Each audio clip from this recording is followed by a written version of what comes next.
hope you are doing well. I haven't been around in a long time, and I'm excited to come back and yap at you guys with a succulent video right quick. I am repotting my string of hearts, and I'm gonna move the camera down here so that you can see what I'm doing. And we're gonna kind of butcher this plant all up, but in the best way possible, and show you how to get that done. So, replanting string of hearts, here we come. All right, so I got an empty pot here that these are going to go to. This was my beautiful long string of hearts, and the soil has kind of gotten to the point where it just couldn't support the branches. It didn't matter how much I watered them. It didn't matter how much I just gave it lots and lots of TLC. This pot is just too crammed full of bulbs, which I will show you in a second. And the branches, which generally these are creeping branches that would grow along the ground, they wouldn't be hanging, but you can see all these bulbs here, and there are a few mealybugs around that we'll take care of.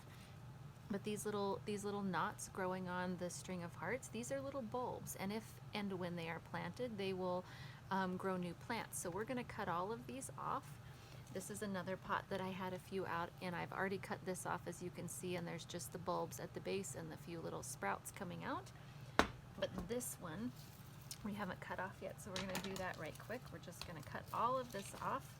I'm not trying to save any of this. This is going to do way, way better if I just cut it off and restart with some new soil and let it grow out and get supported. So we're cutting all of that off, and this will go back and sift through and pull out these bulbs in just a minute. But for right now, I'm going to set them aside here, and we are going to dump this guy out and break the dirt off of these bulbs and get them separated and give this guy a whole new pot with all new soil.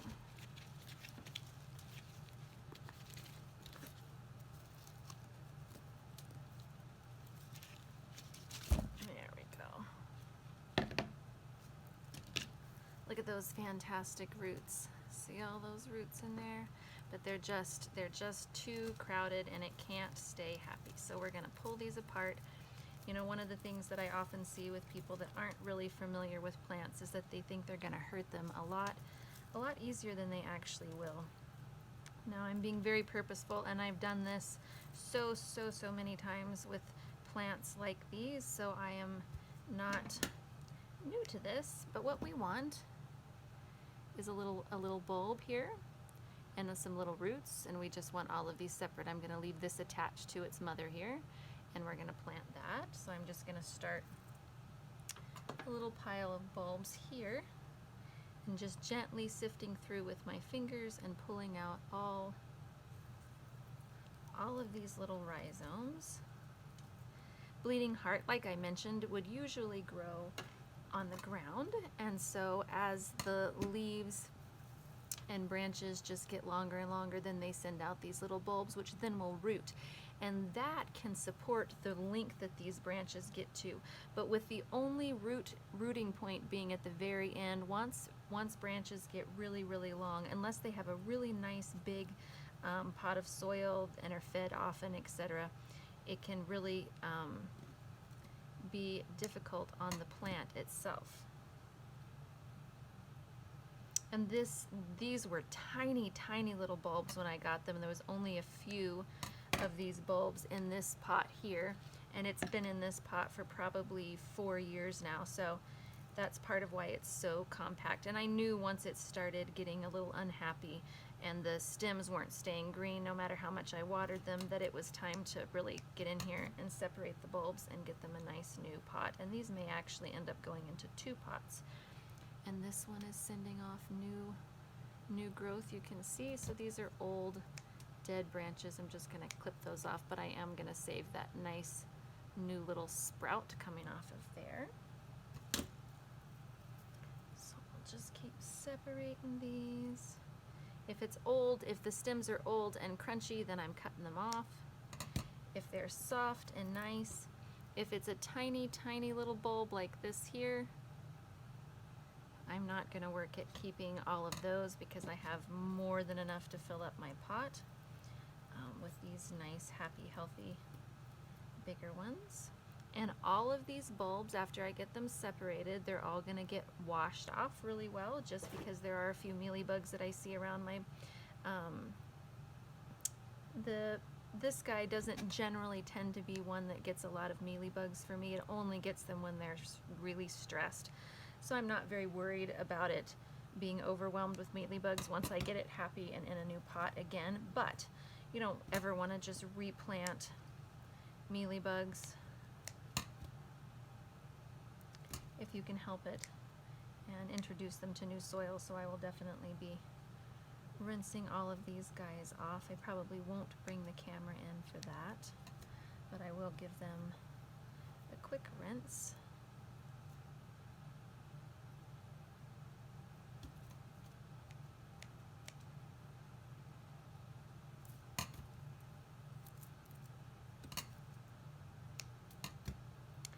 The soil mix that I have for these is just a mixture of potting soil and quite a lot of pumice. It's the same thing that it was in before.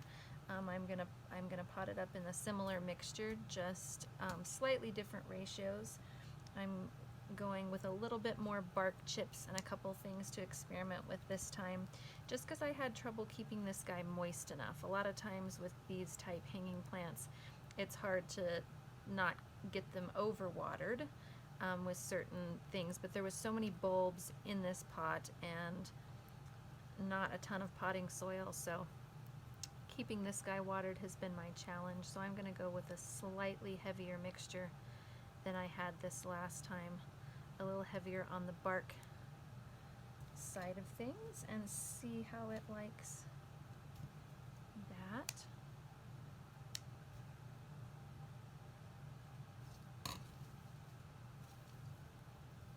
How thick those bulbs are in there.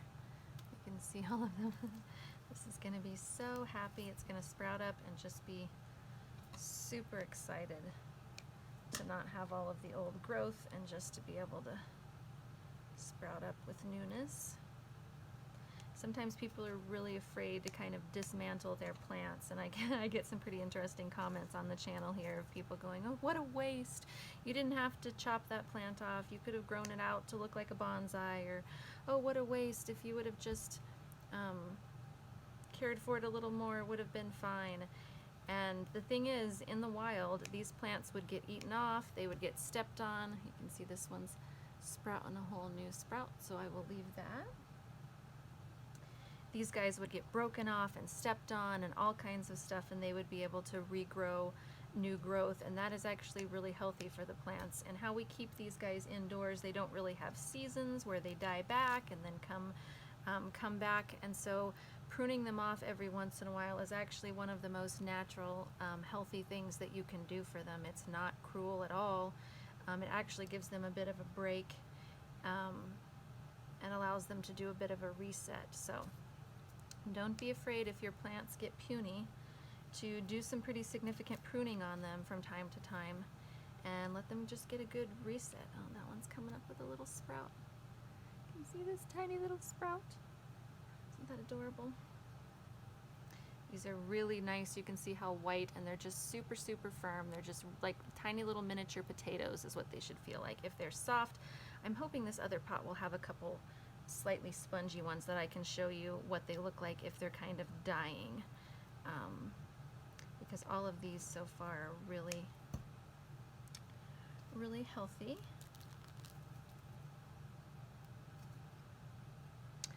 See a little bit of mealy. These all look like old. None of this actually looks like active mealies. I had gone through and sprayed some of them with alcohol a few weeks back, and it doesn't look like any of them came back. They all appear to be old, but I'm still going to rinse them off nonetheless.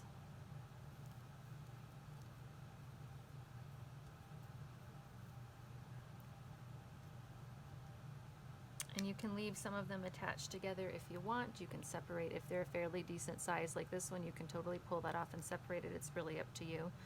This one's a nice, nice big one. This one here is one solid one.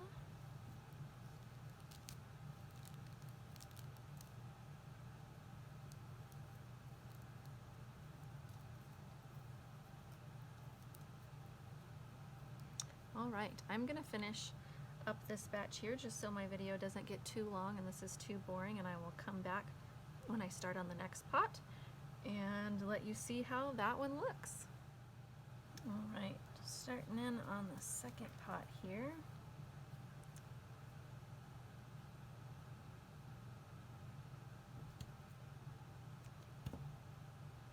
Those are still all nice and firm also. I may only have nice firm bulbs to show you, which is exciting, but I thought for sure I'd have a couple little puny ones to show you, but all these are good. They're sprouting up, as you can see. I have some little metal pins in here that I just make with wire. When you're bleeding hearts, or not bleeding hearts, I'm sorry, string of hearts. Bleeding hearts is a totally different plant entirely. When their branches get really long and are hanging over the pot, you can fold them back and just pin them to the soil, and they will often reroot or make a little bulb there as well. And that's what I had done for the first little while, once these started getting too long, and that worked really well until they just got way too long and had to be cut back. All right, these are a little bit more shriveled. You can see, yeah, you can see this one is a little squishy. And it's not rotten or anything like that, but since I have so many, I'm gonna go ahead and cut that off just in case it starts to rot. This end got damaged somehow, and so this end will probably grow and shoot out a little bulb here, but I'm gonna go ahead and cut that off just since I have so many really great little rhizomes here. This guy's sprouting up. Got a little sprout going.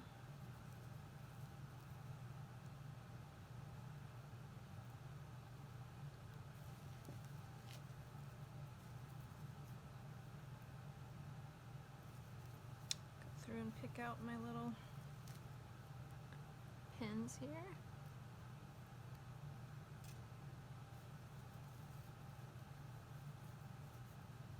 There's a couple more. There's one that's a little bit shriveled, as you can see, and it's still trying to send roots out and grow, so it's not dead. You can see the nice white new growth here. So I'm going to go ahead and keep that one because it's trying really hard. That one's good.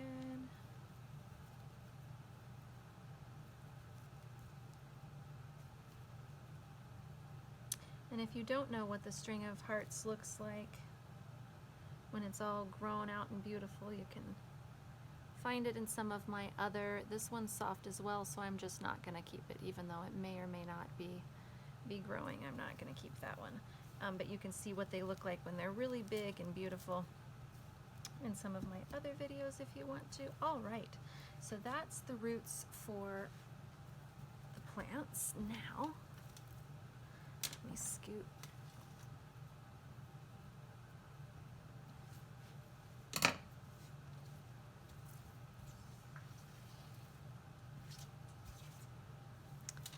Now with the branches here, we do pretty much the same thing. It's really not complicated at all. You just take wherever these little nubs are and snip them off, and you can plant them, and they will start sprouting up and growing. You don't have to worry about which way to plant them, up or down. They are very intelligent, and they will figure that out themselves. So I'm just going to go through here and clip off all the little tubers off of these branches.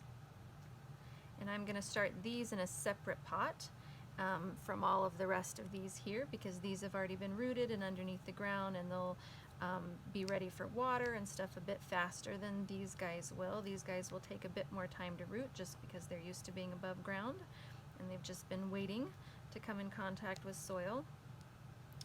But once I get all of these cut off, I'm going to go rinse everybody off really good, and then I will come back and we'll show you the potting part.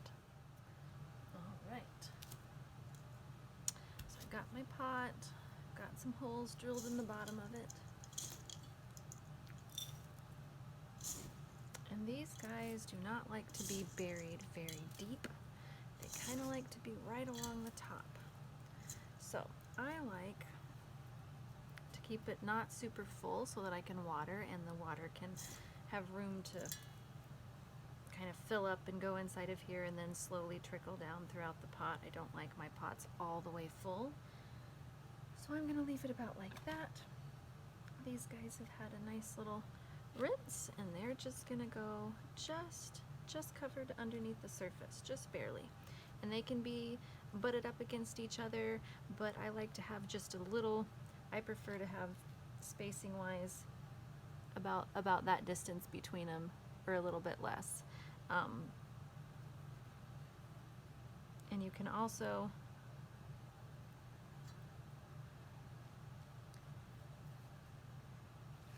just go in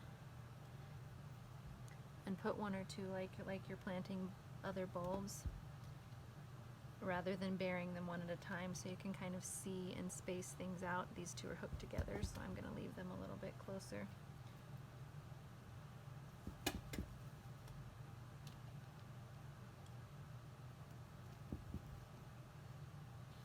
Whatever works easier. You can either bury them one at a time, or just kind of plop them throughout your pot like that and take just a little bit more soil. And this one's a soft one, so I'm gonna take that one out. Must have missed that one. Put another one here. Just a little bit of soil. Just a little bit of soil. All right, that's one pot. And now I'm gonna go ahead and pot up the rest, but I think that's where I'm going to end for now, just because this is gonna wind up being really, really long. For the little bulbs that you get off of the stems, you plant them just the same way, just barely under the edge, cover them, and give them a little drink of water. You don't want them to dry out too much. These don't need to be bone dry like some other succulents. Right after you pot them, just a little bit of moisture will help, especially if you're repotting already stem or bulbs that were already rooted and already have roots going. For the ones that don't have roots going already, you want to leave them a little bit drier until roots start developing, so that you make sure they don't rot, but a little bit of moisture in the soil. This is bone dry soil from a bag. A little bit of moisture in the soil is really what you want to do. So I'm going to pot up a couple more pots of these guys. I'm going to have several pots and get them growing again. I hope you guys are doing well. I will hopefully be doing more potting videos soon, as I have multiple things that are getting ready to need new homes. And until then, I will talk to you guys later, and happy growing.